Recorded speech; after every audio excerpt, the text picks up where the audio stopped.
So we're here with our very first episode here, where we get to really dive deeply into discussions involving, well, geek, which really opens us up to a lot of topics here. So this is going to be exciting. It's our first episode. We got some interesting topics here. One heavy one to introduce with too, which is going to be fun.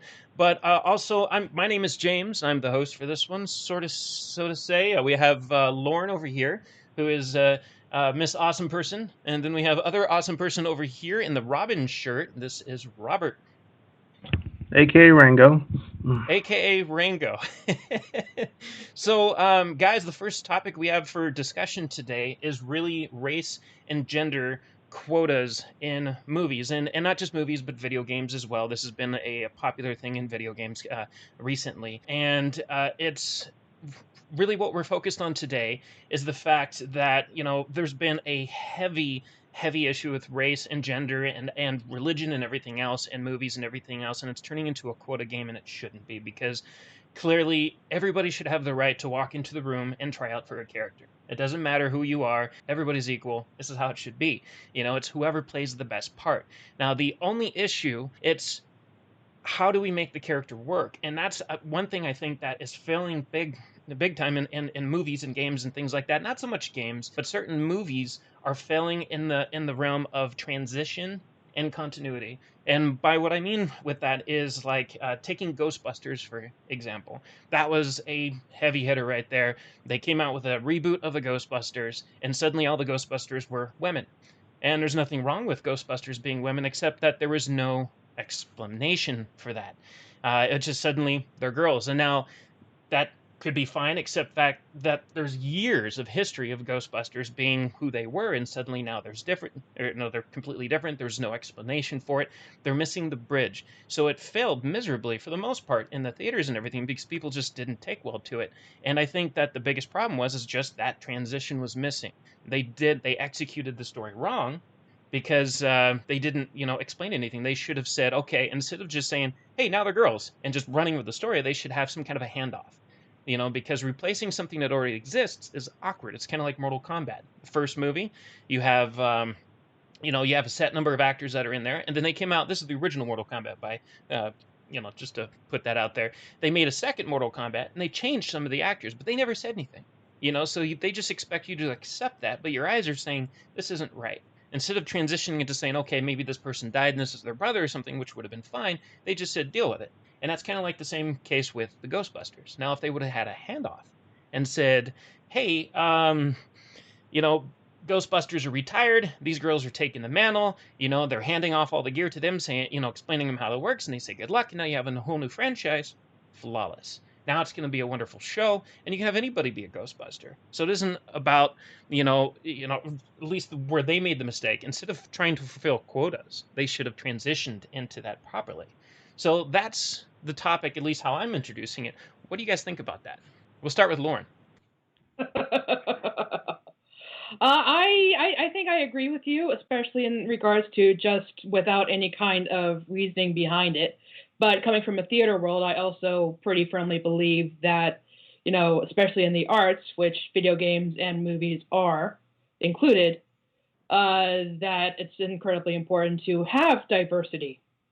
Absolutely. So it's making it a smooth transition. I agree with you on that. But they're missing the transition on some of these movies, and that's where they're making the mistakes. Is continuity. Once you break continuity, that's a big problem, because you're going to have a lot of hardcore fans out there that are not going to agree with the sudden change. And the way to really get everybody to play along and be okay with the story, I believe, is that you need that transition in order to be able to continue or maintain that continuity, instead of suddenly breaking it and assuming that everybody's going to play ball. So a good example is, or another example, instead of the Ghostbusters, is James Bond. Robert and I were talking about this recently, like the rumors going around that they're going to change James Bond's character and make him a girl, which is fine in a sense that, it's totally cool to have a double agent as a girl, but James Bond has always been a male. So that's going to cause conflict, and it isn't, so, James Bond can't be a girl. No, it's just that your brain's telling you this is so different. It's weird. I'm not, it's just not meshing for some reason.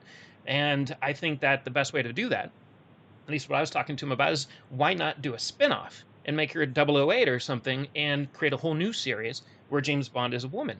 And that would be fantastic, because now we got two franchises and there's no excuse for anybody to go, well, that doesn't make sense, because it makes perfect sense, because you transitioned it and the continuity continues, because James Bond is still a guy, but 008 is a woman. Cool. So that's what I think. In a lot of these games and everything, they're missing transition. That's an important variable in storyline and continuity that they're missing, because they're too hard focused on quotas instead of doing it right.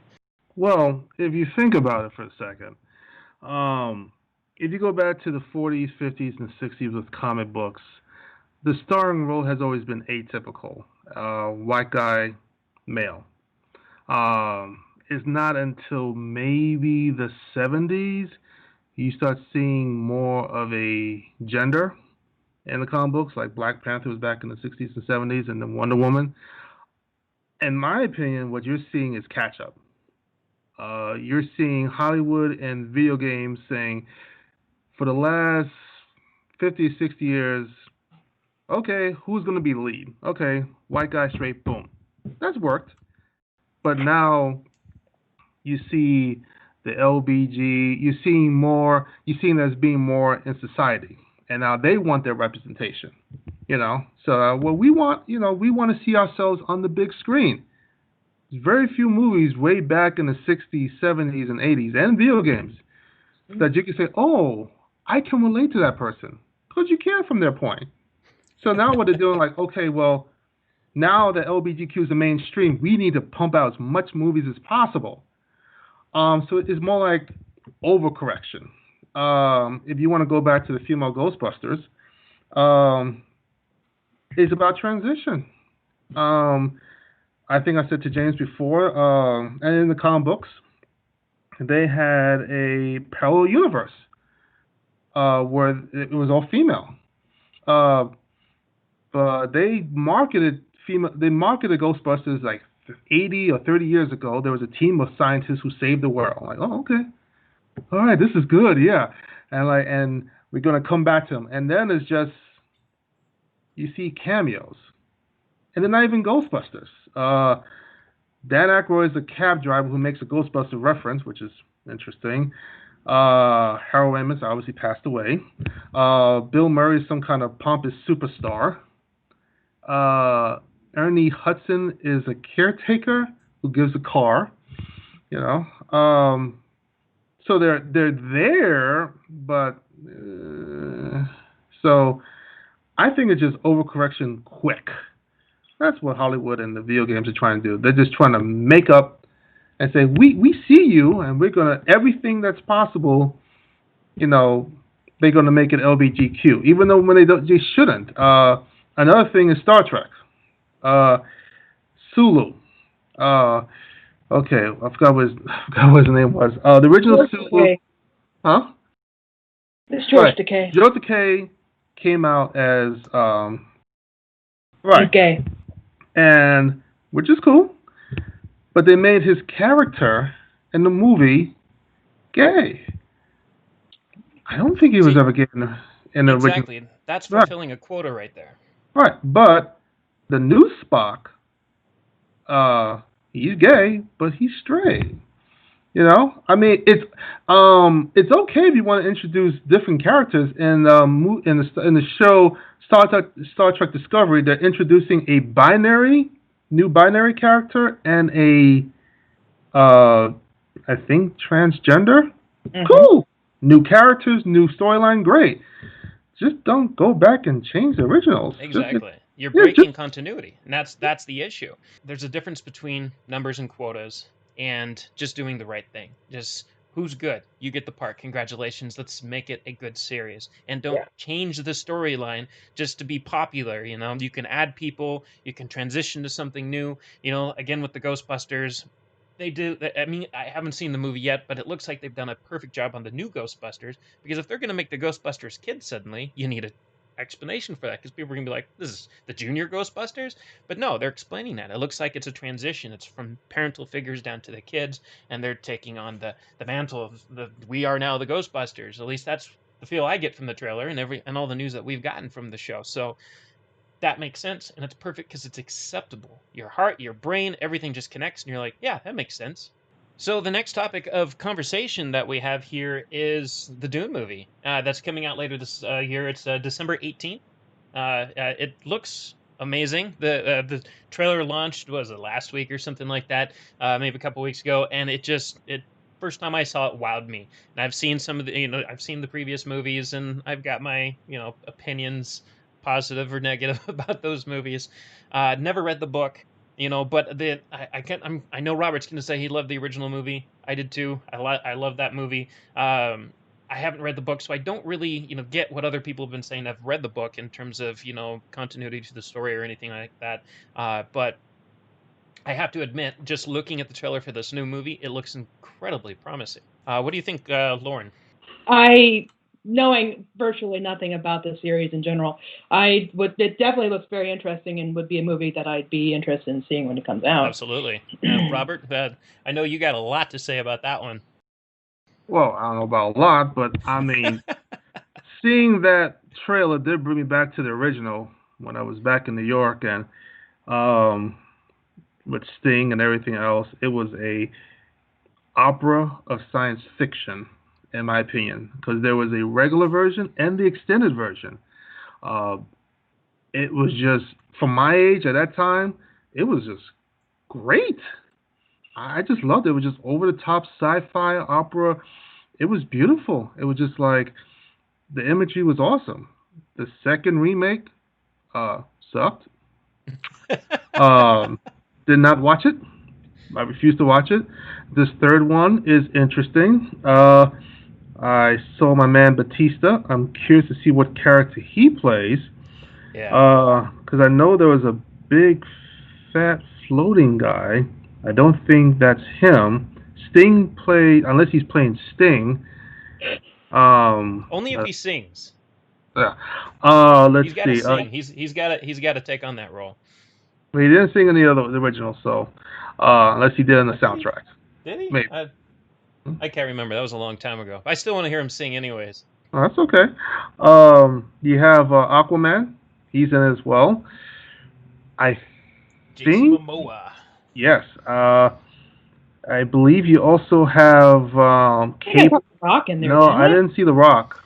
You have Zendaya from Spider-Man. The new Spider-Man series, his love interest. The one girl. You have Jason Momoa. You got David Bautista. Josh Brolin's in there.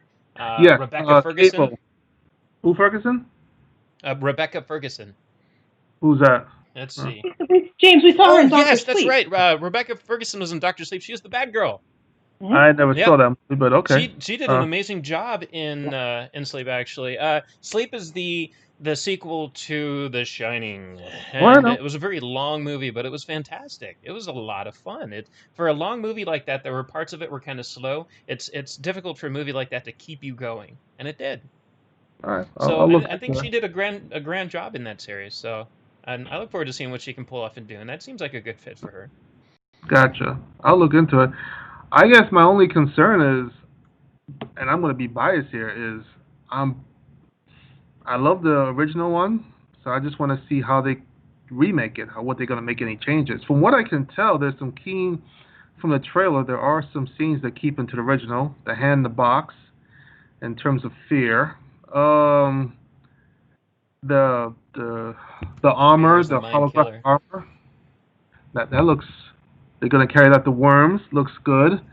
Yeah, so there's some key elements from the one that I watched that's definitely going to be there. So, yeah, I'm looking forward to it. I think there's going to be some very good imagery of it.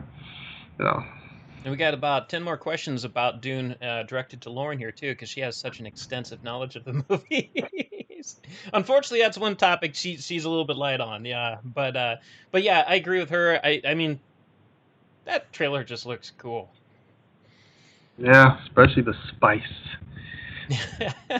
They did a good job of editing that and everything like that. And if they're going to put that much effort in a trailer, usually when it comes to sci-fi movies, that kind of, for me, I mean, that's kind of like a nice kind of hint to what to expect when the movie does launch. I mean, there's just the graphics, the effects, everything just looks spot on. Yeah, they should do some cameos from the original one. I mean, Picard, Jean-Luc Picard, or the guy, He was in the original one. He could play a cameo. The original Dune character, what's his face? Oh yeah, what's He, his face? yeah, Yeah, he's uh, good. yeah. He He's could got a be in there. long profile on IMDb. Yeah. He was in Twin Peaks, I think. Maybe. Lachlan. Yes. And Picard was Yes, Patrick Patrick Stewart. Stewart. Yeah. Mm-hmm. I think a lot of the original actors are still alive. They can make, well, if they have room for them, they could make cameos. Sure. Yeah, Sting is still alive. He do a cameo with that. But we'll see. We shall see what they do. But it has We got promise. we got some months to wait for, so it's gonna be a while before December hits. Hopefully the theater conditions improve between now and then.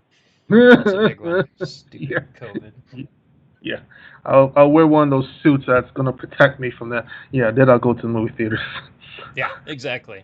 Just Other than everybody that, show up in a hazmat suit. We'll be good. Oxygen tanks, scuba gear. That'd be great. We'll be sweating like crazy, but yeah, I won't. so Yeah.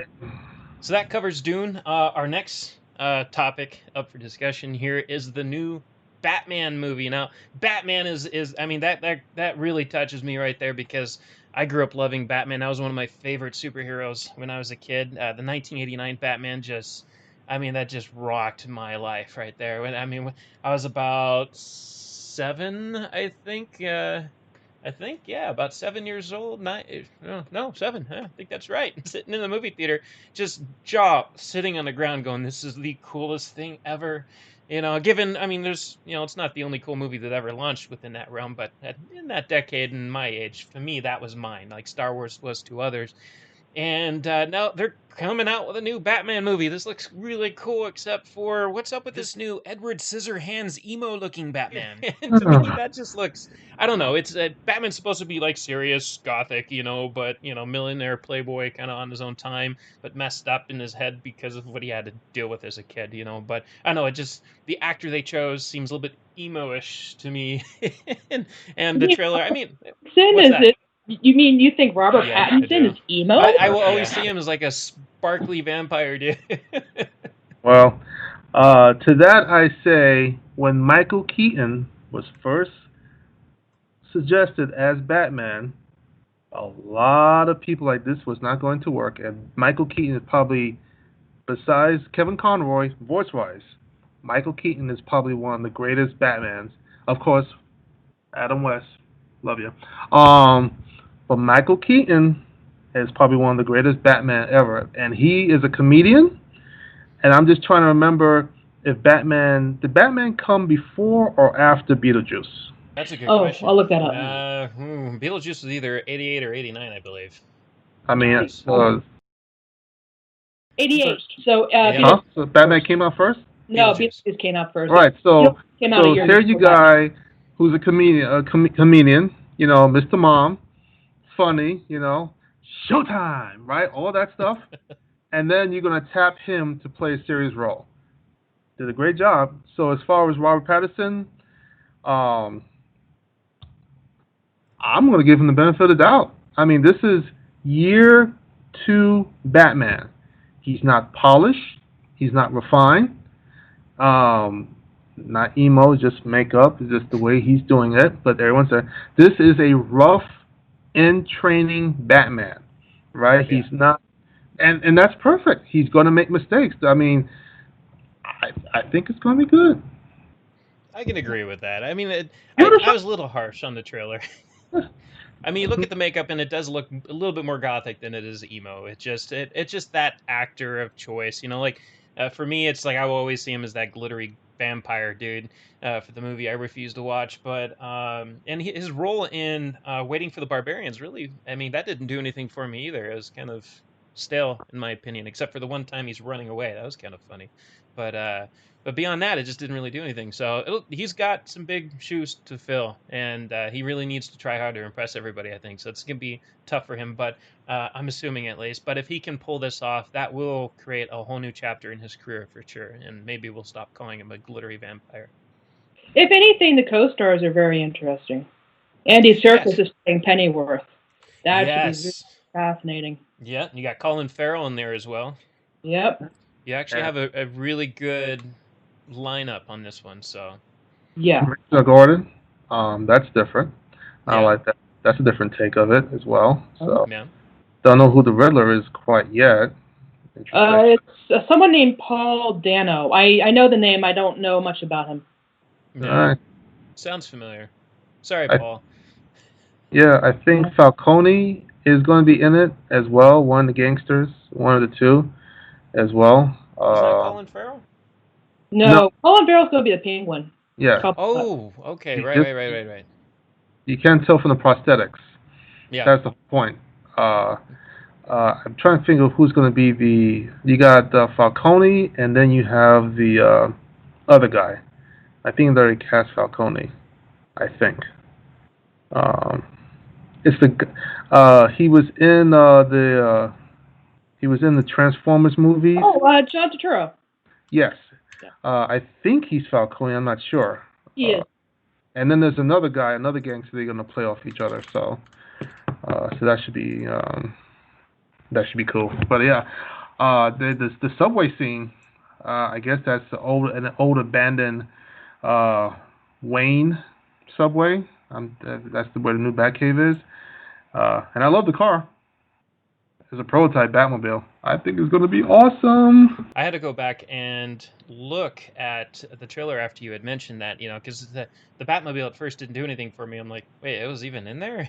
And when you mentioned it, Robert, I had to go back and see the trailer. I'm like, okay, yeah, so beginning phase, I get it. It's definitely a hard first attempt at something, that's for sure. And I'm looking at the list now, and I'm seeing the John Turturro. For some reason, the moment, I don't know, I'm too much of a hockey fan. As soon as I saw that, I started thinking of the old coach for the Rangers there, and I'm like, wait, he started acting? When did that happen? No, I don't think that's the same guy. Yeah, it's a totally different last name there, but my eyes are dyslexic for a moment there, and it was just reaching out for hockey. But it does look like it has a really good chance of being a good movie, and my hopes are up. I'm really rooting for this one because I love a good Batman movie. Yeah. And that really gives that rolls into some of these other trailers that DC has been showing ever since their premiere of all of this stuff. What are your thoughts of the Suicide Squad? I mean, this is crazy. That's a lot of names for one movie. We'll start with Robert because that'll be fun. Well, no Will Smith. They're bringing Idris Elba as a new character, which is interesting. John Cena as a shooting Captain America-ish kind of person. You told me this, James, already. I love this guy. Who's the guy from King of Staten Island? The guy from Pete Saturday Davidson. Night Live. Yeah. He's going to be a criminal, which is going to be interesting. They're going to bring back Amanda Walker. Do this thing, get 10 years off your life, shave it off. So I'm curious to see who the bad guy is going to be. And I'm curious to see the bad guy. Well, it's going to take all of them. I don't think everyone from the Suicide Squad is going to make it to the very end. So that's the whole point. So yeah, it's a lot of names. Yeah, if I had to do a Deadpool on who's going to go, John Cena. I want to say movie guy. I want to say Pete. I don't know his character, so that's number one. John Cena's character could go if that's how they want to do in the comic book, or he's just expendable. Okay. But Ellis Alba's character looks interesting. Oh, and they're gonna have King Shark, I think, in it as well. That was introduced in the trailer, and that's gonna be interesting how they pull that off. CG, yeah. Yeah. Lauren. I don't have a huge amount to say about it, but I do see Nathan Fillion's going to be in it, so that should be really interesting. Yes, Mr. Firefly. That'll bring out. Will always be the glittery vampire, but Fillion will always be Firefly. Yep. Yeah, and then Margot Robbie. I just saw what is it? The last one she did is Harley Quinn. Suicide the Emancipation. The Emancipation of Harley Quinn. Yeah. That was interesting. She does a pretty good job with that role, though. I think she nails it. Some have. There's been a few people that said they didn't like really her portrayal of the character, but I think she did a really good job. I mean, the very first time I saw her come out with the voice and the mannerisms for everything, I'm thinking, All right, I feel Harley Quinn in all of this. This is cool. And then Yeah, watching the movie, I walked away going, "Yep, I'll take her. I yeah. Yeah, accept her. I approve of She's her really as that talented. character. She's a good She actress. is. She really is." yeah. I wish I can go back in time and bring back a younger Mark Hamill and have him dressed up as the Joker with Harley Quinn, and that would be iconic because Mark Hamill is probably the most iconic Joker from Batman the Animated Series. I think he would be a great Joker in live action.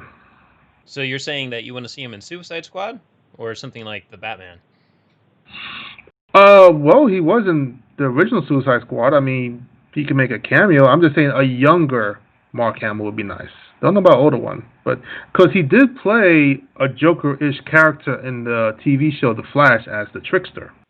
So, so he did play Joker-ish, and it is also a DC character. But I just would love to see a younger Mark Hamill with Margot, and it'd be like Batman animated series but live action. Yeah. That would be nice. And I mean, he has one of the best Joker voices out there. That actually leads us into another. I mean, because there's so many trailers that they launch, but there's another character that I'm really not familiar with. And when I first saw the trailer, I'm thinking, who is this guy? And it's The Rock's character, Black Adam. And I'm thinking he looks cool, but I've never seen this name before. So the first thing I did is run over to Robert and be like, hey, who is this guy? And Robert had the explanation, but you said that he started off as a good guy. yes, he was part of the founding fathers of Shazam, based on my history. And I'm not a Black Adam expert, but this is what I know. So he was a champion of good, but like all people, somewhere along the line, the power corrupted him, and then he became bad, and he was in prison.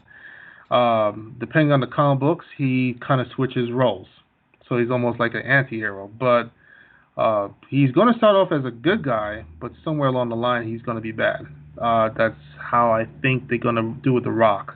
Because the way I read it is going to be The Rock, Black Adam versus all of Shazam. Probably all the Justice League.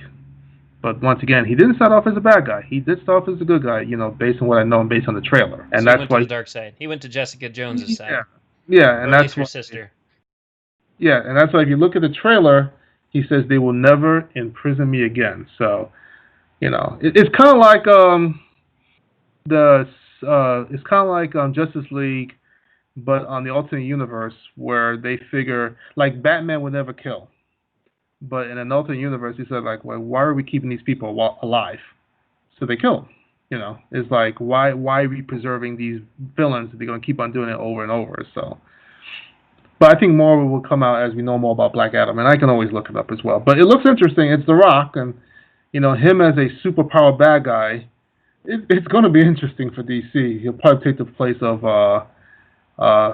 not was it not okay, not Galactus. DC's main super bad guy. Hey, you should have the answer to this one I, before any I'm of I'm thinking. I'll get the back. Joker. Hey, I'm old. Okay, so I'm working on it. So that'll be for save to episode 2. It'll just pop in your mind out of nowhere and be like, oh Yeah. yeah, by the way, in episode 1, I totally forgot this answer. Here's the answer. Yeah. Thank you. Perfect. Well, we've covered a lot today. We've covered, all of these interesting movies coming from DC, and there's some other stuff coming from them as well. There's a lot to look forward to. They have a lot more trailers to come out with as well, because a lot of this is unfinished. And Black Adam's trailer being mostly just like still art and whatnot. But I mean, there's a lot to look forward to. I can't wait to see where they go with all of this and what comes out after that. And of course, we got a whole list of Marvel stuff that's down the road as well that we can talk about later on in another episode. But I think we covered a lot today.